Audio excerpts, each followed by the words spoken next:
So welcome back for our next talk of the day. If you're on the live stream, also welcome. Thanks for joining us here at Spring One at Explore.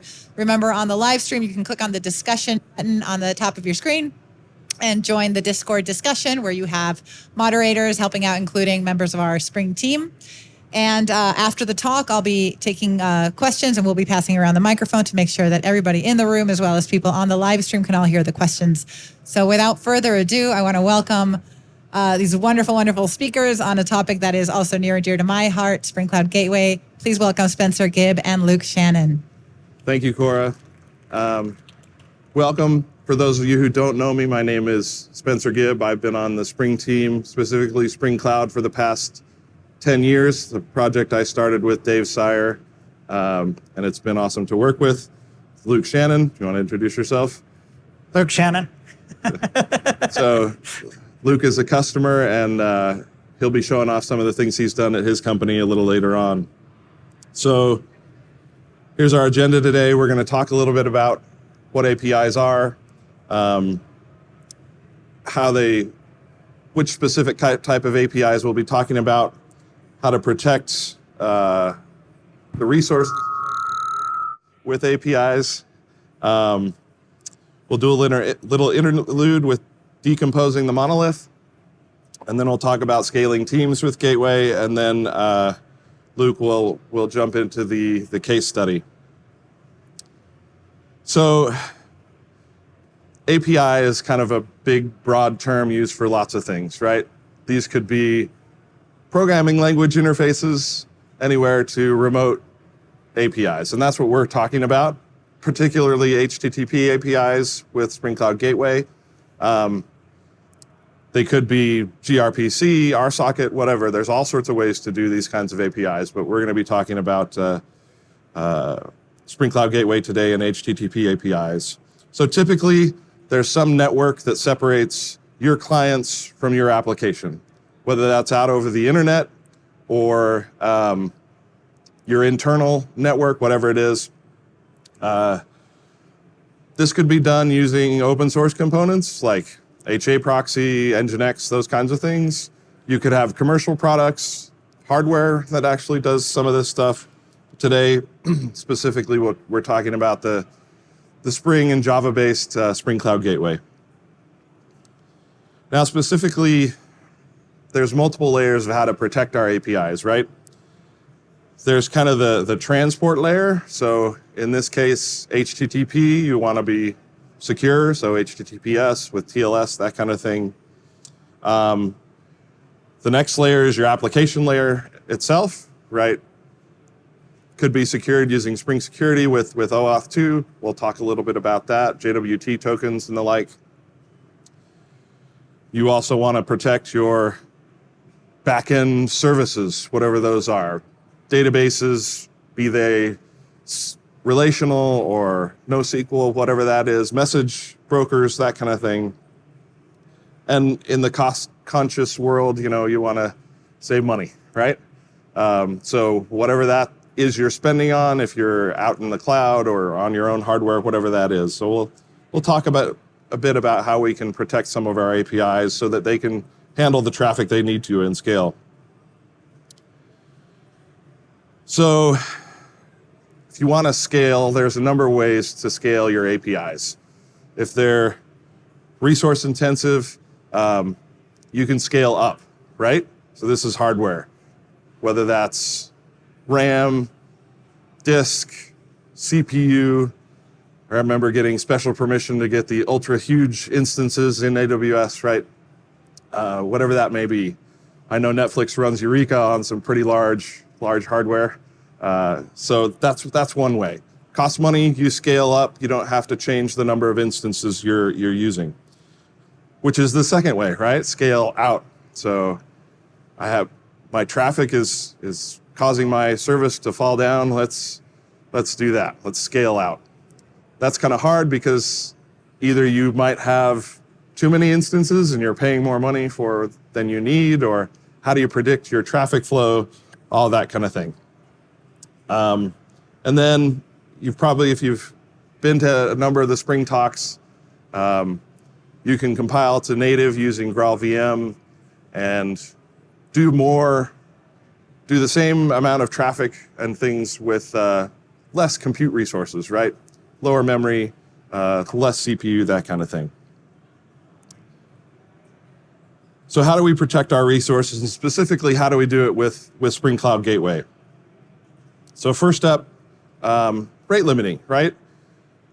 Lots of times you may know exactly what kind of traffic a service can handle, right? How many requests per second or something like that. So you need to enforce that in front of the service, right? And you can do that with rate limiting. Restrict the number of requests at the front end. And there's various levels where you can do rate limiting, right? Typically, we think of it at the user level. Maybe the logged in user, maybe you provide some service to other developers and they have an API token or something that they've been given, and you can use that to key your rate limiting. Could be by service, like I was talking about. We're just going to limit this whole service to so many requests per second or hour or minute or whatever that may be. Could be geography based. Literally anything in the request that you can imagine. There are various algorithms to do this. Gateway uses the token bucket algorithm. If you've never read a computer science white paper before, they can be quite daunting. But if you go find the one on token bucket, it's pretty simple. And if you want an intro to reading a white paper, this is a good one to start with. The basic idea is it models it after a physical bucket. And when you make a request, if there's a token for you in your bucket, you get to proceed. If the bucket's empty, you're going to get an error back. And then the other part of that is that there's a configured period that is consistently adding tokens back to the bucket. And we'll see a little bit about that here. The implementation we're going to see today is provided by Bucket4j. Let's go ahead and see a demo.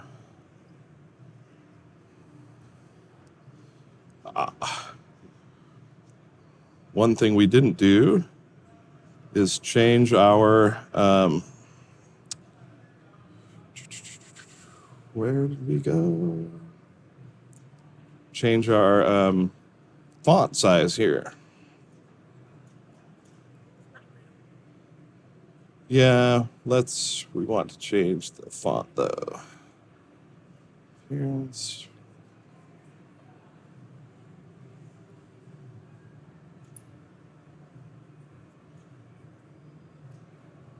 That didn't change darn it.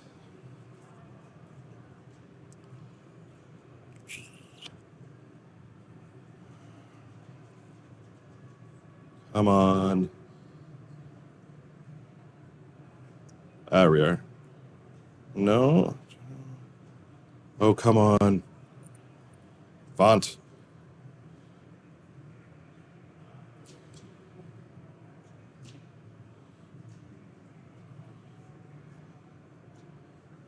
Yay.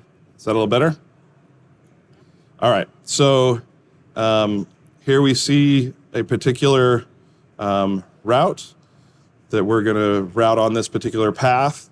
And we have a filter I'm using the Spring MVC gateway in this particular instance. For our demo, it's only got room for one token in the bucket, and you get that every 5 seconds. So every 5 seconds, they're going to add another one. And in this case, we would be simulating, for example, a full service being rate limited instead of a user, because I just have a hard-coded value here. So let's go ahead, and if you get nothing else from this talk and you've never heard of this tool, it's one of my favorite tools of all time to use. It's called HTTPy, right? You've all heard of curl, right? This is curl for humans, okay? So you get a new tool if you've never heard of it before. So we're gonna go ahead and we gotta start my application here.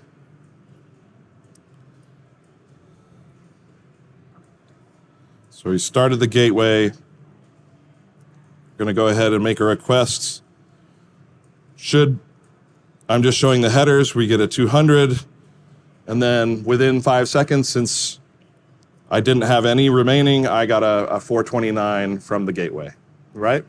Pretty simple and easy to configure. So back to our slides. Another thing that you can use is a circuit breaker. It's literally modeled after the physical circuit breaker. This protects from cascading failure.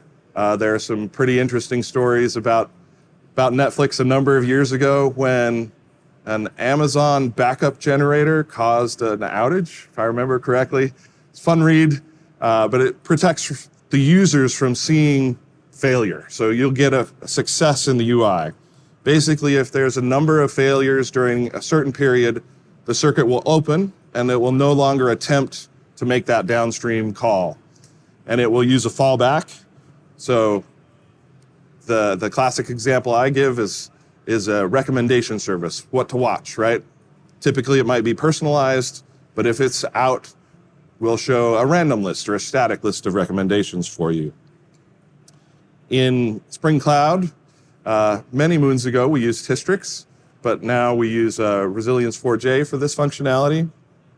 Let's go ahead and have a quick demo of this. IntelliJ, come to our circuit breaker, and you'll see for this particular, these demos, there's a link to my repository at the end. So we've configured a route, and the URL that we're going to is some bogus domain, right? So I'm guaranteeing this route is going to fail every single time I request it. We configure the circuit breaker filter just with an ID and a fallback. In this case, it's just another filter right here. And the reason I'm doing that is I want to show this fallback headers filter and why it's important.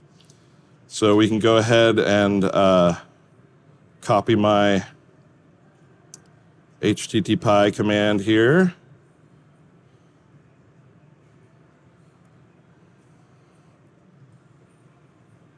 So it's basically timed out and failed, but the user still got a 200, right? So it did the fallback. And in this case, we're seeing a service called HTTP bin, which is nice when you're building a gateway. It just shows you what you sent, right? And so in this case, our fallback, that filter, the fallback headers filter, added some information to the request that you see. So in your fallback, you can see what failed, and that could help you determine what to do with your fallback. Again, this was only a single time, so it was just a fallback. The circuit didn't open, but if I hit it continually, it would eventually open the circuit. So again, the beautiful colors and formatting of HTTP you see up there. The next tool in Gateway will be retry. So this is the kind of thing that protects from any particular instance failing, right? There are certain conditions that your call that you're protecting with retry should meet. Ideally, every call to it won't change the state of the system over and over, right? You just want this to be idempotent. Typically, that means in the HTTP world, a GET, and by default, in Spring Cloud, it's only for 500 errors. So if it's a 404, that's not something you want to retry necessarily because the app responded correctly and said, we don't know what that is, right? So typically 500s. So in the WebFlux gateway, we use Reactor retry. And in the WebMVC gateway that I'm demoing here today, we're using Spring retry. So let's come here to our filter here. We create a route, and our particular path is retry. And it's really simple. There's more complex versions of this, but you can just say retry 3 times. You could get more complex and do exponential backoffs and things like that. But for a demo like this, it's 3. And I have a little custom controller down here that what it does is it fails the first 2 times and then succeeds on the 3rd so that we can see this work, because otherwise it's pretty hard to make this happen. So let's send this request. Oh.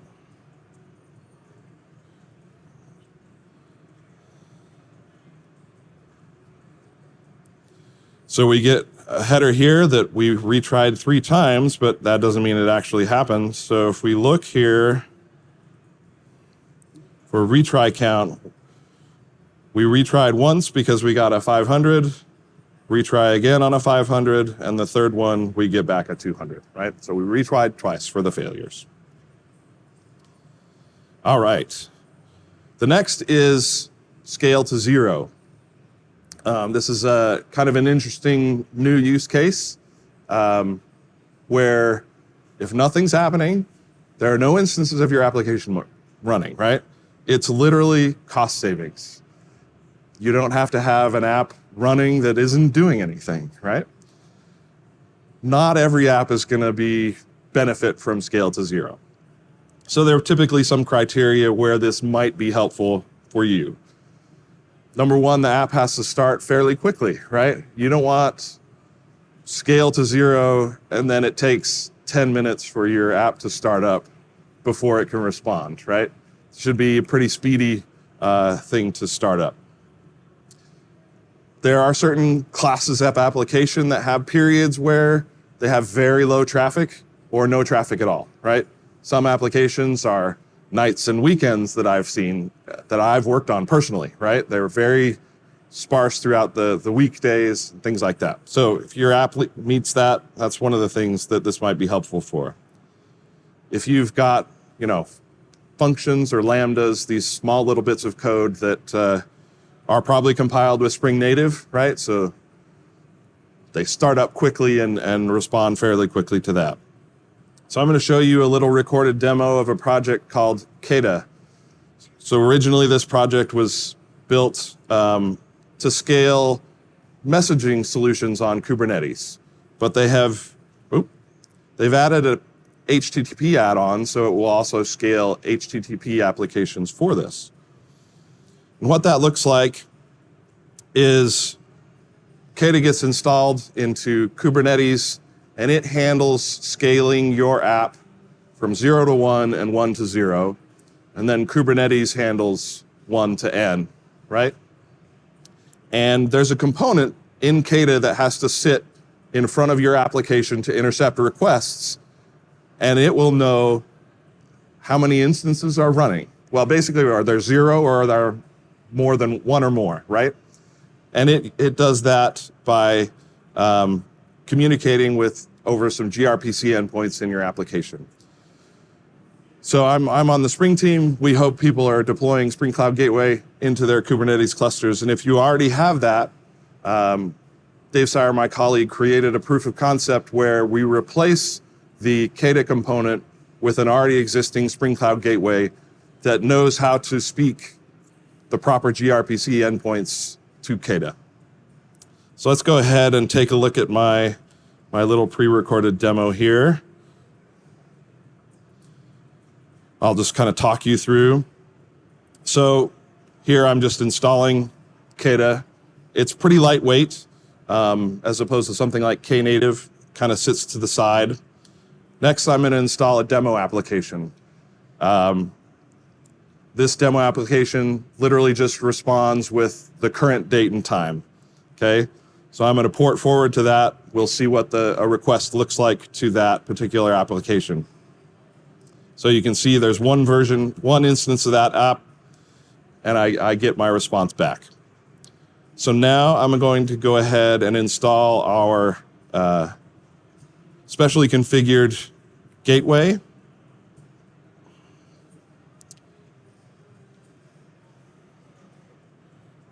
What's going on? Did I lose?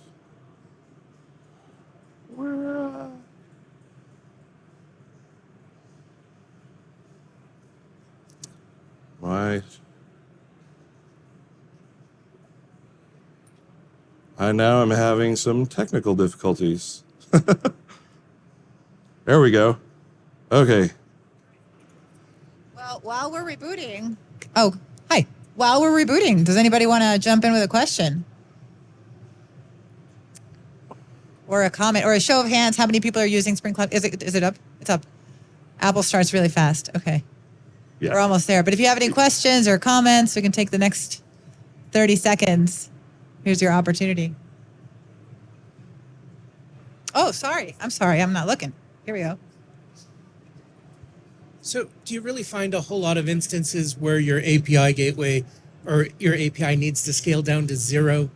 I mean, I can see small, but It wouldn't be zero seems... It wouldn't be the gateway that scales to 0. It would be your back-end application that scales to 0. So, I mean, it could, but You're still restarting? yeah. Okay, we have another question. The access control throttle, can you across multiple instances, or is it just local? The rate limiting. Yeah. So Bucket4J supports a wide number of remote kind of in-memory things to distribute that across multiple gateways. So it is distributed. Okay, cool. Another one we use throttle is based on the URL. Will you based on some part of the URL support a regular expression? So basically anything that the gateway can match, it can rate limit, yeah. So the predicates could be simple, just paths. You can match, and there are expressions you can do to match those. Slash. Yeah. Yep. Awesome. Any other questions? You want to jump in here in the middle? Almost there. Almost there. All right. So you have like 2 seconds to be the last question in this middle break. Make sure you're back on your VPN. We're almost back. We're getting there. We're getting there. All right. I see things. Windows are moving. Things are popping up. Digits are being scanned.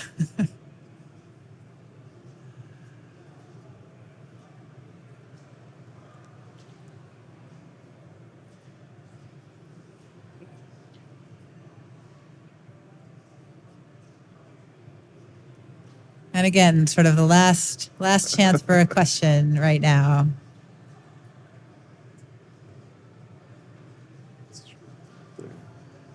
Oh, you gotta get. Yeah? All right. No, we're good.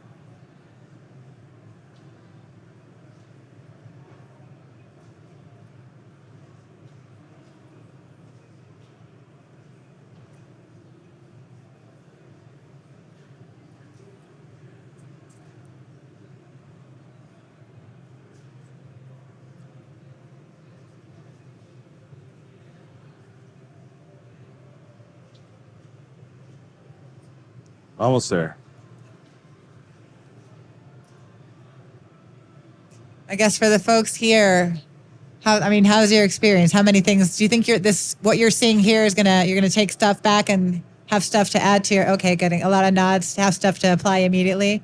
Great. I feel like we've seen a lot of examples of OAuth today in several different talks also. So it's nice to see all that information kind of coming together. That's nice. Okay, good. Any call outs for anything in particular that has been useful or new or eye-opening? Just general. Okay, just a lot of nods. That's good. All right, I see the deck coming up.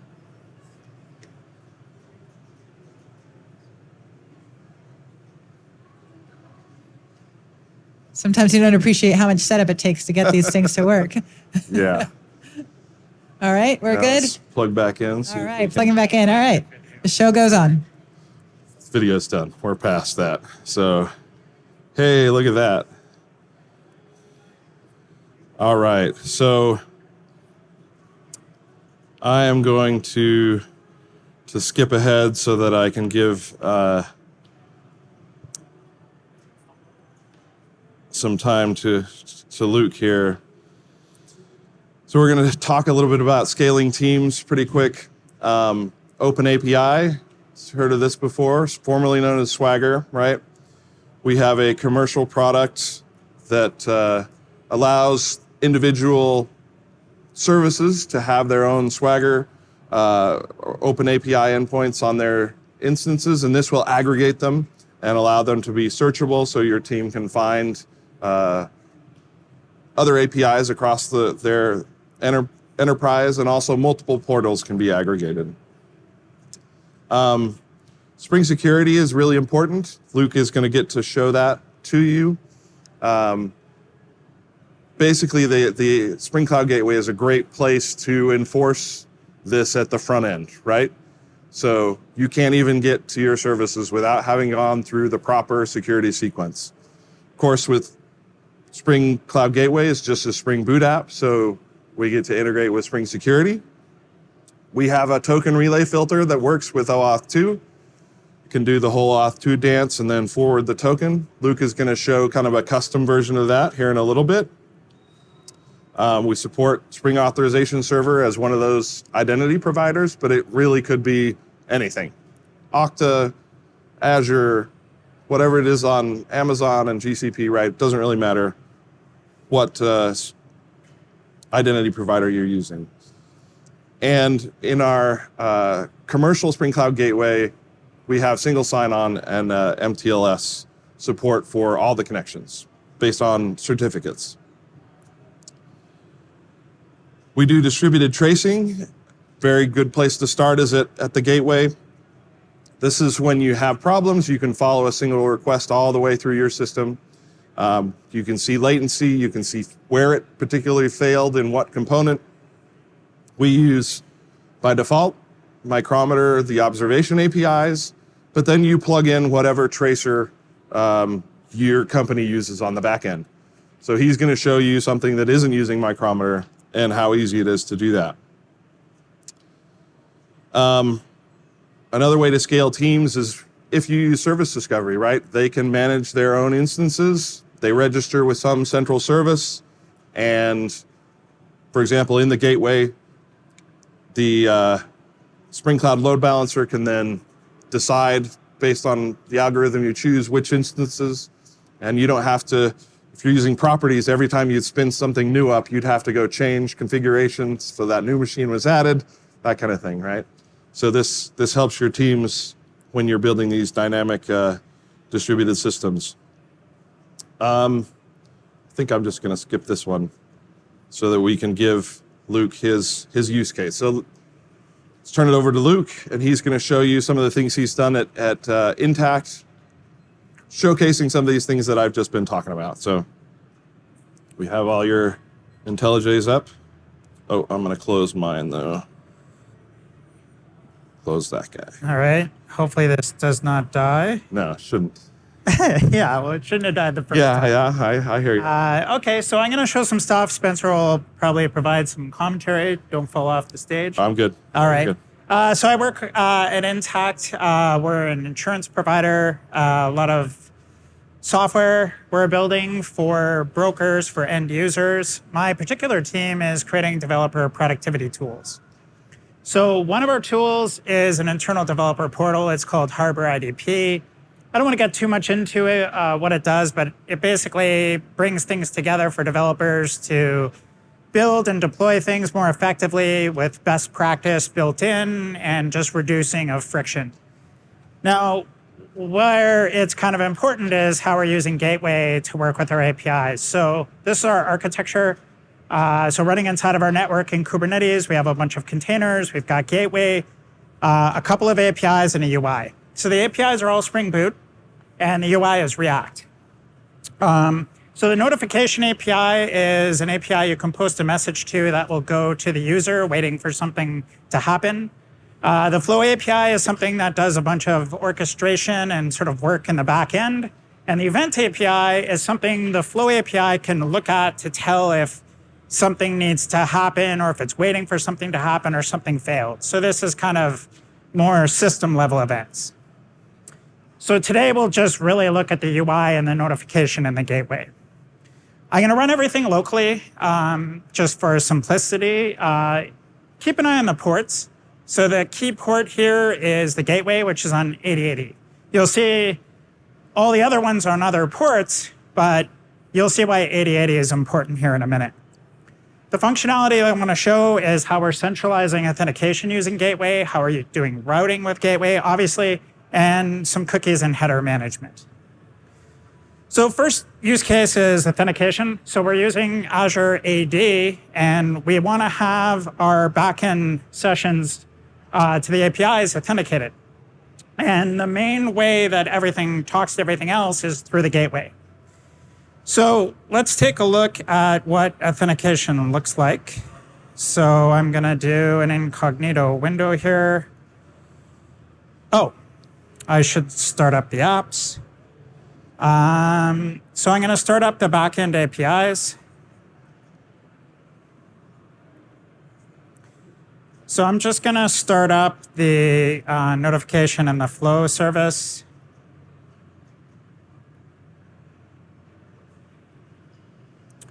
I'm going to start up our front end, which, as I said, is React. And then, of course, the star of the show, Gateway. And we'll be jumping into the code to see how some of this is happening. Spencer and I was joking, these are some of the most boring demos because Gateway does so much with so little. Okay, so. Spring team loves boring, right? Yeah. It should work and not surprise you like this machine did. Yeah. Okay, so incognito window, go localhost 8080. Okay, so I hit the gateway, and the first thing it's doing is actually prompting me to log in. So I'm going to unplug my machine because it feels weird logging into a secure system broadcasting. He's not going to dox himself. Yeah. So this is a real authentication flow, which I'm going to just quickly get myself through.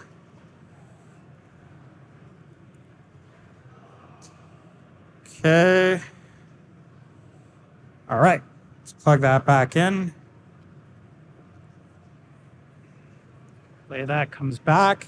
Yay, it worked. All right. Okay, so I'm running locally. We don't have to worry too much about the app. We're inside of the app. This is the React application.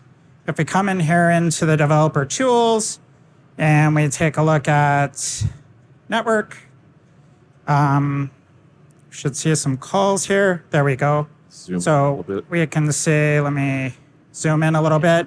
We'll get into routing in a minute, but we can see there's some calls being made to the backend systems. And, you know, we're successfully inside of the React application, which was on port 3300. So, like I said, super boring. But, I mean, what's interesting here is, well, let's take a look at the code, actually, to see how all this works. So inside of the gateway, if we take a look, this is the only place where we really configured where our OAuth 2 provider was. So making our call to Azure. Now, we do have something, it's a security filter, and what it does is it takes the authenticated principal and it puts it as a JWT token inside of the header. Now, where that is interesting, and we'll get into routing, and I'll show you where that filter is applied in a second. But if we jump into our backend code, we have a base library, and we have this Azure Basic Request Interceptor. It's a basic kind of library, and what it does, so this is inside of the notification API or any of our downstream APIs, downstream from Gateway. What it does is quickly get the JWT token and decode it. We can actually get some information out of there that some of these services need, but this is our way in the downstream APIs of verifying that it's an authenticated session. So what's great there is our API layer doesn't have to do that whole OAuth 2 dance. It just knows there's a token in the header and it gets it. So that's valuable. Absolutely, yep. And how simple it was to do it, right? He's not doing a lot of work. These aren't hundreds of lines of code in the classes. These are very simple filters that are happening. So now let's take a look at routing. Now, if we expand this a little bit and let's dig back into this, I'm just going to expand this tab. So you can see we're making a call to the notification server. We're passing some parameters to look for unread messages. So the React application is basically checking to say, is there any unread notifications? If there are, we'll let the user know so they can read the message. But you'll notice it's localhost 8080. And if we take a look at our diagram here, notifications is on 8081, right? So you'll see it's passing this API proxy harbor notifications, API v1 notifications, and a bunch of parameters. So let's quickly jump over to our React application. So the React application had a file. Let's see if I can remember. I'm not a React guy, so here it is. So inside of this configuration is a base notification URL, which is API proxy, Harbor notifications, API v1. So that's all the React application needs to know. So it makes a call. Let's quickly take a look at gateway. So it keeps that in mind, and quickly jump over to gateway. We'll go inside of our router configuration. So this is all the configuration we needed for routing. It's a simple Spring Bean. It extends this routing configuration base. We've got our security filter, Dynatrace filter, which we'll get into in a second.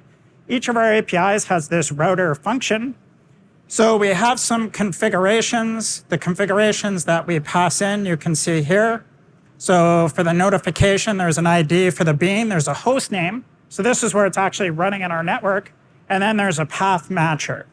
So where that becomes interesting is if we jump back here, this build API router function bean, if you take a look at the API function bean, it does a rewrite. And what it does is it strips that path matcher off and then appends the arguments to the actual real host of the application and sends the request along. And you'll actually see it supplies that security filter, and that is the place we saw where it's doing the JOT token and adding it to the header. And you'll see we sort of have a catch-all front-end route here. So basically, if you just hit the gateway and you don't specify one of those path matchers, it's going to route you to the UI. Pretty common to do that. The UI is the base. And this is just using the MVC gateway DSL, just like I was in my demos. So how is this valuable to us? Well, the UI layer is abstracted from host names and any kind of container details, and that goes for all of the APIs, actually. And the clients aren't exposed to any of the APIs. So you saw when we looked in the network tab, all the traffic is coming from the gateway. So a single host, you eliminate all cross-origin request problems by using a gateway like this. And there's some potential here because we've put this gateway in between our UI and our APIs. We've got great support for API versioning. If we add something new, we can send a certain amount of requests to that thing and see how it works out. So it gives us some great sort of future proofing when we start versioning and experimenting with our APIs. The final thing to show you, Dynatrace is our observability tool. And what we wanted to know is if somebody is interacting with the tool and they have a bad experience, we want to know what went wrong. But the challenge is their session could jump across any one of those APIs. It's all over the UI. So how do you glue it all together? So we talked to the Dynatrace team, and they were like, hey, the solution we want you to use is to add a cookie with this certain name and put a value in there that is unique to the user. So, we thought, okay, we'll use the email address, but we didn't want to talk to all the owners of these APIs and have them make that code change. So, of course, Spring Cloud Gateway to the rescue. All the change we had to make, you'll notice here in our router functions, there's in the after, there's a Dynatrace cookie filter. So an after filter is a filter that operates on the response coming back, sending it back to the client, right? So you can see how easy these filters are, basic component, and there's a contract here you can follow. The documentation is amazing.